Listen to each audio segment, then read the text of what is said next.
ईश्वर के होने की अनुभूति उस समय में भी जनमानस को हुई। ये भगवान के अंदर चौथा बहुत बड़ा गुण था। भगवान सर्वत्र है।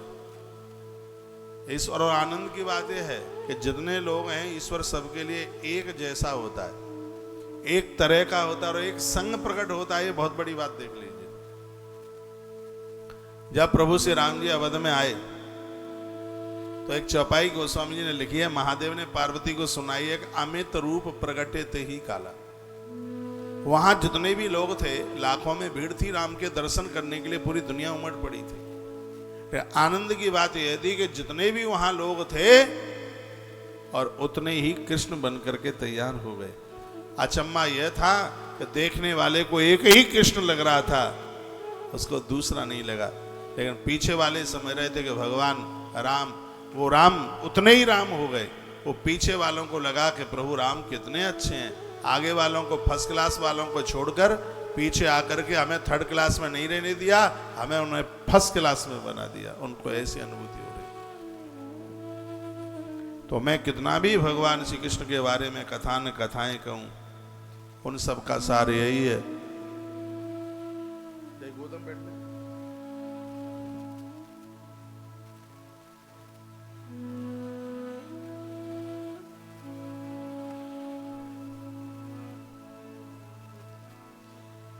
ईश्वर का होने का अनुभव उस समय सबको हुआ।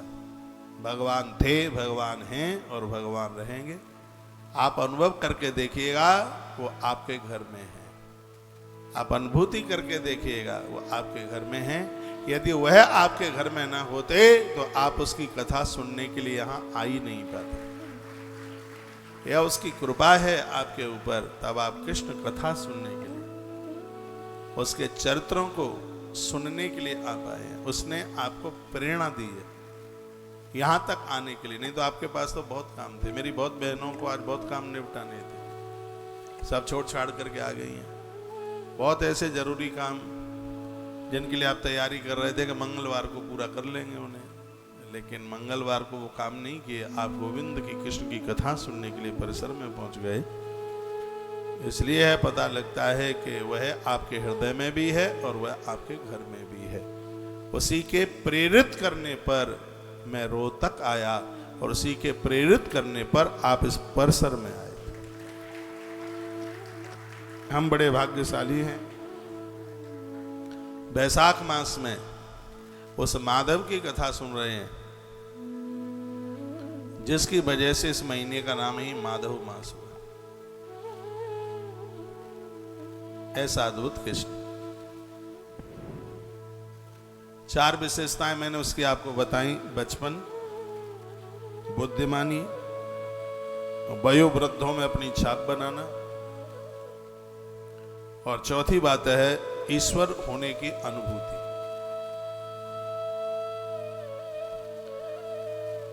पांचवी जो विशेष बात है वो यह है कि इस धरती पर कृष्ण जैसा शरीर आज तक किसी का हुआ नहीं।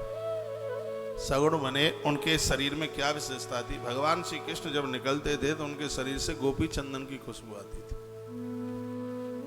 भगवान कृष्ण जिस रास्ते से चले जाते थे उनकी देह से गोपी चंदन की खुशबू आती, इसलिए उन्हें गोपी चंदन बहुत प्रिय।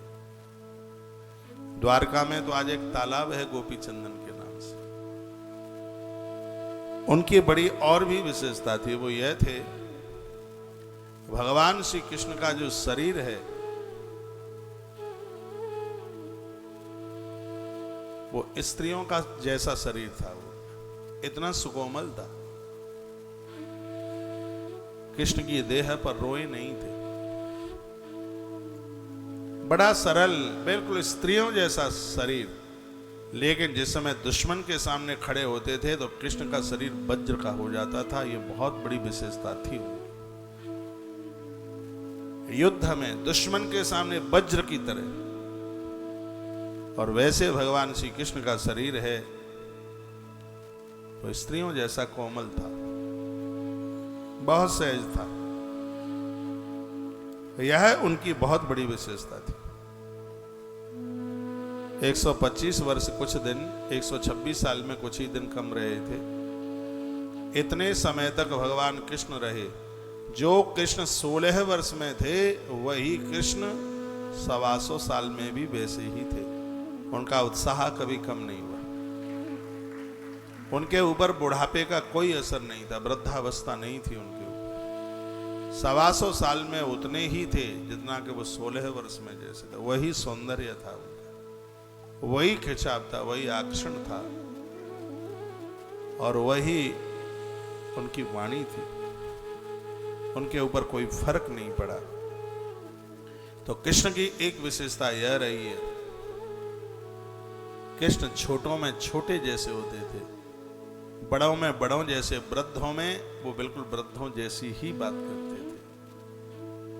यह उनकी विशेषता थी। हर कोई व्यक्ति कृष्ण का होना चाहता था। लोग तरसते थे कृष्ण का मित्र बनने के लिए, कृष्ण का बनने के लिए। यह कृष्ण की विशेषता थी। कृष्ण ने दूसरों के लिए आंसू आए, कृष्ण ने दूसरों के लिए जीवन दिया।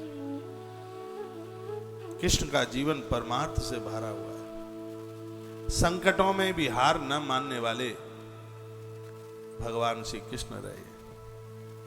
इनकी कथाएं सुनकर के आंखें भर आती हैं। क्या तपोमय जीवन भगवान श्री कृष्ण का रहा है।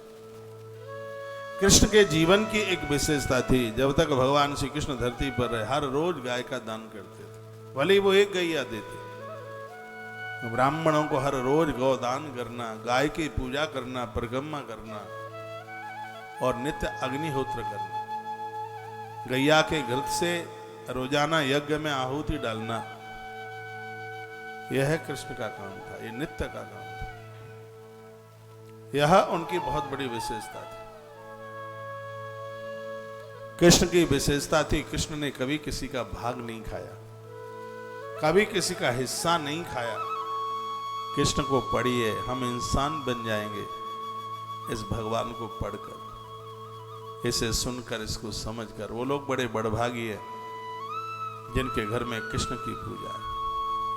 कृष्ण हमारे आराधक है, आराध्य हैं हमारे कृष्ण, इनको स्वीकार कीजिए।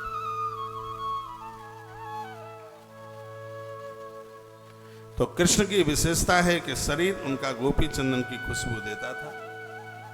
नारियों जैसा सुकोमल उनका शरीर था। मल्ल युद्ध में उनका शरीर वज्र की तरह हो जाता था। कृष्ण की विशेषता थी, अपने अंतिम समय तक वो बूढ़े नहीं हुए, वह वृद्ध नहीं हुए। यह उनकी बहुत बड़ी विशेषता थी। उनको कभी रोगों ने नहीं घेरा, उनको कभी जर्जरता ने नहीं घेरा। इसलिए वेदव्यास ने उनको योगी राज नाम दिया। योगी, योगी कभी बूढ़ा नहीं होता। तो योगियों के भी वो राजा थे जिनको हम सुनने के लिए जा रहे हैं। ये बड़ी उनकी प्रमुखता थी। भगवान श्री कृष्ण का विग्रह है, उनका शरीर दिव्य था, तपाया था। जिस समय नाग के ऊपर नाचते हैं, जिस समय सर्प के फणों के ऊपर वह नाचते हैं, उस समय कृष्ण को आप देखिए। कृष्ण क्या अद्भुत है। कृष्ण वह है जो काल के ऊपर भी नाच बैठा। सांप तो काल का प्रतीक है, उसे सांप का भय नहीं है। कंस को चुनौती दे दी, उसको किसी का कोई भय नहीं है, वो निडर है, निर्भीक है। कृष्ण का उत्साह बहुत ऊपर था। कृष्ण हमेशा प्रसन्न नहीं रहते थे, उनके चेहरे पर मुस्कुराहट होती थी। ये कृष्ण की बहुत बड़ी महिमा थी। कभी नंद बाबा और यशोदा को कभी पराया नहीं समझा। उन्हें पता लग गया था, उन्हें तो मालूम था ईश्वर है कि हम मुझे देवकी ने, माता देवकी ने और पिता वसुदेव ने मुझे जन्म दिया। फिर भी नंद बाबा की देहली पर उन्होंने कभी एहसास नहीं होने दिया। कई बार यह पूछा गया था, कन्हैया तुम्हारे पिताजी कौन है? कहा मैं बड़भागी हूं, मेरे बाबा नंद बाबा है, मेरी मैयों को नाम यशोदा है। कन्हैया यही बोलते रहे, कभी परायेपन का एहसास नहीं होने दिया।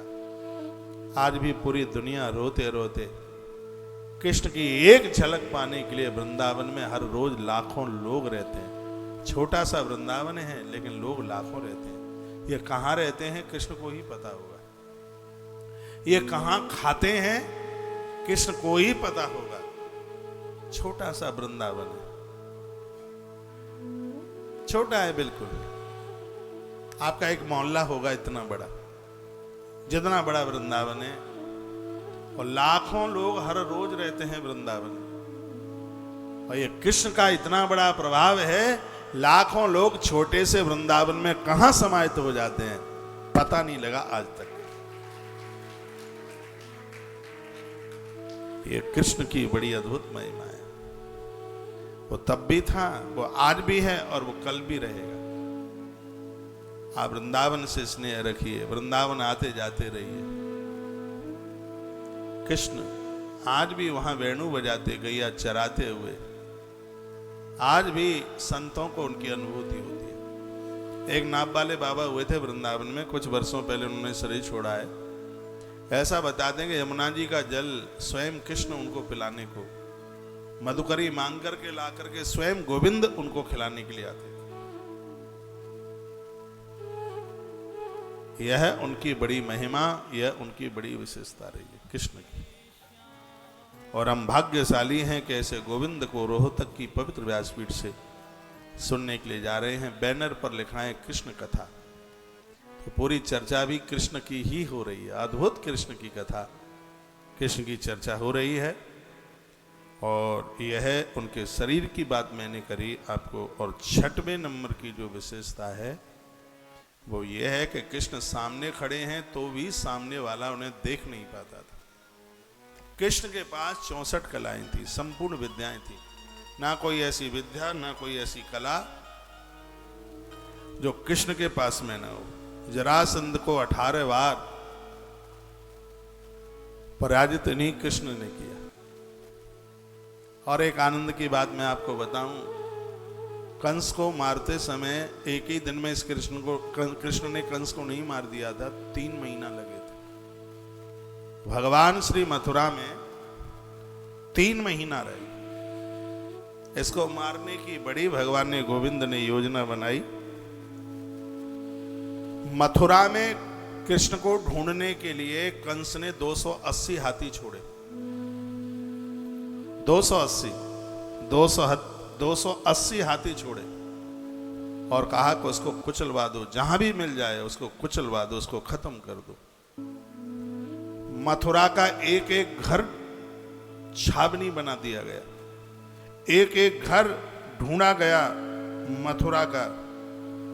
लेकिन बड़े आनंद की बात यह थी कि उन्हीं घरों में कृष्ण छिपे रहे और उन्हें कोई मथुरा में रहते हुए भी मथुरा में उन्हें कोई खोज नहीं पाया।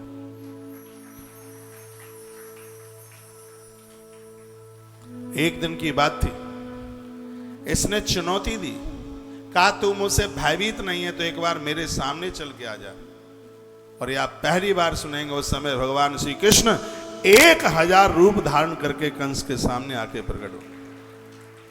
कंस ये चक्कर में पड़ गया था कि इसमें असली कौन सा है, इसमें नकली कौन सा है। 1000 बच्चे खड़े थे और उनकी एक ही जैसी शक्ल थी और कंस असमर्थ था उन्हें पहचानने में। 280 हाथी 3 महीने तक मथुरा में कृष्ण को ढूंढते रहे और कृष्ण मथुरा को छोड़ करके नहीं गए, कृष्ण मथुरा में ही थे। ये क्या अद्भुत उनकी दिव्य लीला रही है। और भगवान श्री कृष्ण ने 1000 ग्वारियों का भेष, सबके माथे पर मोर पंख था, सबकी बिल्कुल एक जैसी पोशाक, सबका एक ही जैसा रूप था। 1000 कृष्ण कंस के सामने प्रकट हुए। ये ऐतिहासिक कार्य था भगवान का, जहां जरासंध को पराजित करना। क्या हुआ है?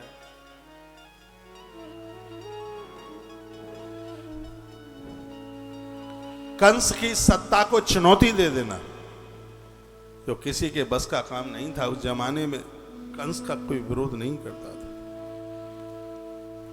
लेकिन भगवान ने कंस को जाकर के चुनौती दे दी। 11 वर्ष का बालक इतने बड़े योद्धा के सामने जाकर के लड़ गया, देवता जिसके लिए रास्ता छोड़ देते। कंस का इतना बड़ा बाहुल्य था। कुवलयापीड़ नाम के हाथी को सूंड पकड़ करके कंस ने फेंका, जरासंध के यहां गिरा। उसकी उस वीरता को देखकर जरासंध ने अपनी 2 बेटियां जरासंध को ब्याह दी। इतना बड़ा पहलवान था। और ऐसे जरासंध को भगवान ने जो खदेड़ा है, पराजित किया है। बड़ी अद्भुत कहानी है ये। कृष्ण कथा गया है तो कृष्ण कहानी है। सुनो भाई कृष्ण कहानी, सुनो भाई कृष्ण कहानी। कन्हैया की लीला है वह बड़ी अद्भुत है। ते चांस कलाम पुंसाम कृष्ण नस्तो भगवान सु। जो इनका नाम लेंगे उनके घर में कलेश नहीं रहेंगे, उनके घर में कलह नहीं रहेगा। यह वरदान है कृष्ण नाम का नाम लेने का। भगवान व्यास ने लिखा है, कृष्णाय वासुदेवाय हरे परमात्मने प्रतक क्लेश नाशाय गोविंदाय नमो नमः। उनके क्लेश दूर हो जाएंगे, उनके दुख दरिद्रता दूर हो जाएगी। जिनके घर में गोविंद की पूजा होगी, जिनके घर में कृष्ण पूजे जाएंगे, ऐसा ऐतिहासिक कार्य भगवान श्री कृष्ण ने किया। जो लोग कंस के भय से मथुरा ब्रज छोड़ करके चले गए थे, भगवान श्री कृष्ण ने सबको पुनः वापस बुला करके बसाया। उम्र ज्यादा कहाँ थी। कंस को जिस समय लुढ़काया, कृष्ण की उम्र 11 वर्ष होती थी। गिरिराज जी को जिस समय उठाया, उस समय कृष्ण की उम्र सिर्फ 7 वर्ष होती। अघासुर को जिस समय मारा, उस समय भगवान की जो उम्र है 6 वर्ष की होती थी। जिस समय भगवान ने महाराज किया, उस समय भगवान की उम्र 5 वर्ष की होती, 5 ही साल की थी। जिस समय सांप के फण के ऊपर नाचे भगवान, 2.5 वर्ष की उम्र थी। 2.5 साल के कृष्ण सांप के फणों के ऊपर नाचे। कृष्ण को देखिए क्या अद्भुत है। जिस समय मैया ने कन्हैया को लूखल से बांधा, 2.25 वर्ष के कृष्ण थे। बस रस्सी छोटी पड़ गई थी कृष्ण को बांधते बांधते। तदपि 2 अंगुलम न्यूनम, 2 अंगुल रस्सी छोटी पड़ी। कृष्ण को उलूखल से बांधा गया। कृष्ण ने उलूखल को खींचना शुरू किया। उलूखल 2 वृक्षों में टकराया, धड़ाम से पेड़ धरती पर गिरे। वृक्षों के टूटने की आवाज मैया ने सुनी। मैया दौड़ कर आई, कन्हैया को पेड़ के नीचे से निकाला। वहा कृष्ण कृष्ण कहते हैं, मैया तू बहुत मारती है। आज मैं पूरे नगर में बोल देंगो, गांव में बोल देंगो, मैं मैया को बेटा ना है, मैं तो बाबा को। मैया फूट फूट करके रोने लगी। कन्हैया को अपने अंचल में छुपा लिया। कन्हैया मैया के आंसू पहुंचते हैं। कहते हैं, मैया वह तो कोई कोई बेटा बड़भागी होगा जिसे मां मिलती। मां के बिना तो कोई जीवन ही नहीं। इस मां के वात्सल्य के लिए ही निर्गुण सगुण बन जाता। हमारे ग्रंथों में लिखा है, हे परमात्मा, धरती के किसी भी बच्चे को मां के विहीन मत करना, मां से अलग मत करना। एक बार के लिए पिता के बिना जीवन जी लिया जाता है, लेकिन मां के बिना जिंदगी नहीं है। ये बात कर्ण ने कुंती माता की गोद में मस्तिष्क रख रख करके फूट फूट कर रो रो करके बात की। कभी भी बच्चों को अपने आप से दूर मत कर। मां तो मां ही होती है। कृष्ण मैया के कंठ से लिपट कर कन्हैया बहुत रोए। कहा, मैया मैं तेरो ही तो बेटो, तो मोते बहुत लाड करे। मैया मोए तो का दूसरे के हाथ की रोटी अच्छी ना लगे। इस लीला में कन्हैया अपनी मां के आंसू पहुंचते। ऐतिहासिक कार्य गोविंद का किया। क्या ऐतिहासिक कार्य था। पेड़ टूटे, कृष्ण का स्पर्श पा करके वो वृक्ष दोनों के दोनों 2 पुरुषों में बदल गए। कृष्ण ही कर सकते। कृष्ण का स्पर्श पा करके पेड़ मनुष्य हो गए। वह कृष्ण की स्तुति करने लगे, प्रार्थना करने लगे। यहाँ आने से पहले भी मैं 1-1.5 घंटे की कथा करता हूँ, आज भी करके आया हूँ। लगभग 11:30 पौने 12 बजे से लेके 1 बजे। उसमें आज वैशाख महात्म्य की कथा सुनाई। बड़ी अद्भुत अद्भुत बातें सत्संग टीवी पर वीडियो पूरी है। पूरी सुबह 9:30 बजे से ना सुन पाओ तो पौने 12 बजे से लेके 1 बजे तक की वीडियो सुन लीजिए। 1.25 घंटे का कार्यक्रम, जिसमें वैशाख महिमा, वैशाख महात्म्य का वर्णन किया गया।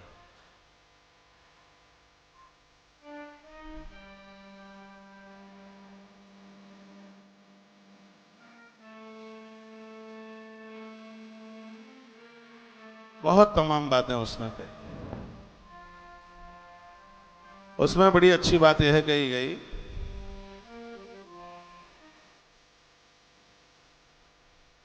तुम्हारे पास में ऐसे बहुत समाधान आते हैं, कोई आपसे समाधान मांगने के लिए आ गए और जिसमें उसका पतन है, ऐसा समाधान मत किसी का करना। भले उसकी जानकारी है।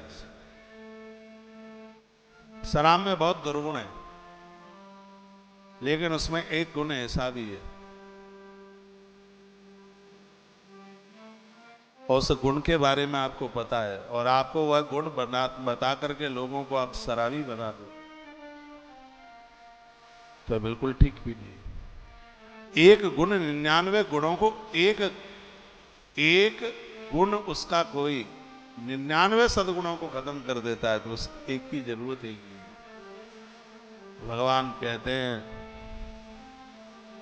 भली बात तुम्हें कोई पूछता नहीं है तो भी बताइए, और बुरी बात कोई 1000 बार पूछता है तो भी मत बताइए। आज के प्रसंग में बात कही। ऐसा ही जीवन भगवान श्री कृष्ण का है। कहीं ये मिलता नहीं है कि कृष्ण ने कहीं कोई असभ्य बात करी हो, दुराचार से भरी हुई कोई बात करी हो, कहीं ये मिलता नहीं है। कृष्ण के वाक्य तो हमारे ग्रंथों के मंत्र। ऐसे कृष्ण, ऐसे अद्भुत काम उन्होंने किए। वृक्ष में से 2 पुरुष खड़े हुए और वो कृष्ण की स्तुति करते, कृष्ण की वंदना करते हैं। और कितना बढ़िया बोले हैं, वाणी उड़ान कथने श्रवणौ कथायाम, आप ईश्वर है। उन्होंने पहचान लिया माधव को, कहा आप ईश्वर हैं। और ईश्वर उसे कहते हैं जो सब कुछ दे देता है, समर्थ है देने में। तो आप हमें यही दे दीजिए। रुपया पैसा धन दौलत नहीं मांगी। ये मणि कुबेर के 2 पुत्र थे। कथा आती है कि विवस्त्र होकर के जल में स्नान कर रहे थे। नारद जी ने श्राप दे दिया कि बिना कपड़ों के तुम नहा रहे हो।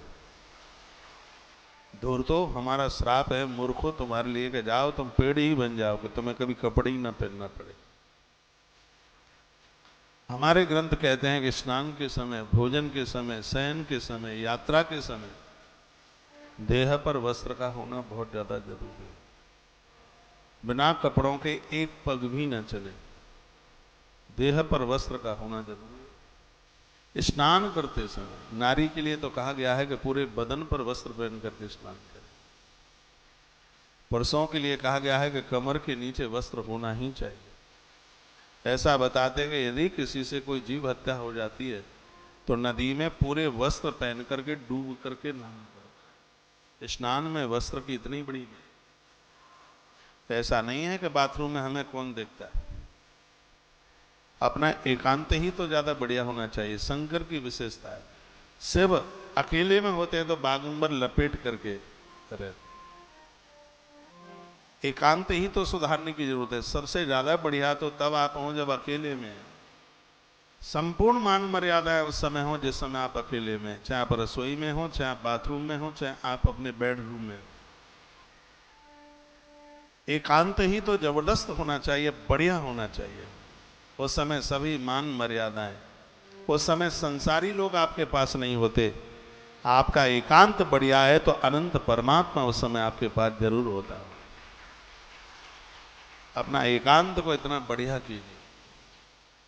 वो सबके सामने जो मर्यादाएं होती हैं वो सब एकांत में होनी चाहिए। ऐसा नहीं अकेले में है तो बदन पर कपड़े नहीं है। एकांत पावन होना चाहिए, एकांत पवित्र होना चाहिए।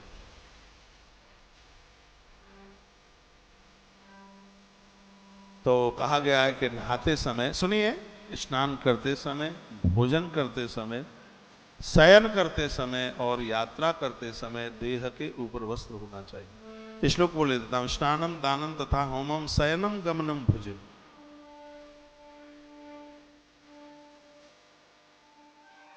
उस समय देह के ऊपर वस्त्र होना चाहिए।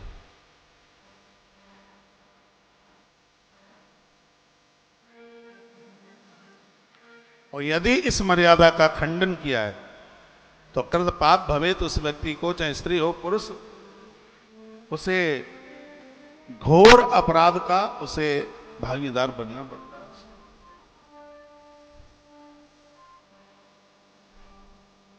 तो वह दोनों के दोनों कुबेर के पुत्र भगवान को वंदन करके, प्रणाम करके, परिक्रमा करके भगवत धाम के लिए चले गए। उन्होंने कहा था, वाणी गुणान कथने श्रवणव कथाया, हमारी जिह्वा आपके नाम का गुणान वादन करे, हाथ सत्कर्म करे, यह मस्तिष्क बड़ों के चरणों में झुकता रहे, ये आप कृपा कर दीजिए। भगवान श्री कृष्ण ने कहा है, मस्तु, वो लोग कैसे हैं जो कृष्ण को मनुष्य समझ ले? कृष्ण ईश्वर थे, कृष्ण ईश्वर हैं और कृष्ण ईश्वर रहेंगे। और वह लोग बड़े बड़भागी हैं जिन्होंने कृष्ण को, कन्हैया को स्वीकार किया।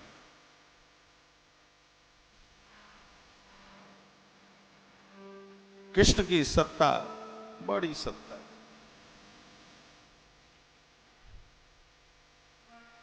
आप सबके घर में उनकी पूजा हो, उनका वंदन हो, उनका प्रणाम, उनके अभिषेक हो, उनके होने का अनुभव घरों में। यह उनका ऐतिहासिक कार्य रहा। 6 नंबर का सूत्र है उनका ऐतिहासिक कार्य। 7वां गुण है भगवान श्री कृष्ण का, वो है आदर्श पुत्र। आदर्श पुत्र हैं कृष्ण। अपने नाना जी को कारागृह से मुक्त किया उन्होंने। और यह धर्म है, यदि तुम्हारे मामा ने नाना नानी को धोखा दे दिया है तो वह नियम आपको पूरा करना।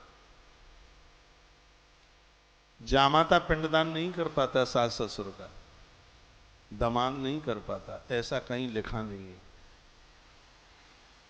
दामाद के द्वारा पिंडदान नहीं होता, न तर्पण होता, नहीं होता जामाता के द्वारा। लेकिन दोहिते के अंदर 50% जो ब्लड है वो अपने नाना पक्ष का है। यदि बिटिया का बेटा जाकर के पिंडदान तर्पण करता है तो उसका वही प्रभाव होता है जो अपने पोते के द्वारा जो पिंडदान दादा दादी का किया जाता है। कृष्ण ने यह सिद्ध करके बता दिया, जिनके बच्चों ने धोखा दे दिया है, उन्होंने अपने माता पिता को, वो तुम्हारे नाना नानी लगते हैं, बाहर निकल करके आइए, उनके कष्टों को दूर कीजिए, यह तुम्हारा फर्ज है। और भगवान कृष्ण ने उस फर्ज को अदा किया। या उनके लिए मैं कहना चाहूंगा जो बेटियों को पाकर बड़े दुखी होते हैं, जिनके पास बेटा नहीं है, बेटियां हैं, पुण्यवान लोगों के पास बेटियां हो, उन्हें देख करके प्रसन्न रहिए। उनकी संतान, आपको पता है कि बेटी के यहाँ का खाया नहीं जाता, लेकिन बेटी का बेटा जब कमाने के लिए लायक हो जाता है, वो कमाना शुरू कर देता है, तो आराम से उसको प्रसाद, आराम से वह बेटी का बेटा कमाना शुरू कर दे, फिर वहां का जीवने में, खाने में दोष नहीं लगता। तब तक नहीं खाया जाता जब तक उसके बेटे छोटे हैं, बेटे कमाते नहीं। बेटा कमाना शुरू कर दे, ये भगवान ने सिद्ध कर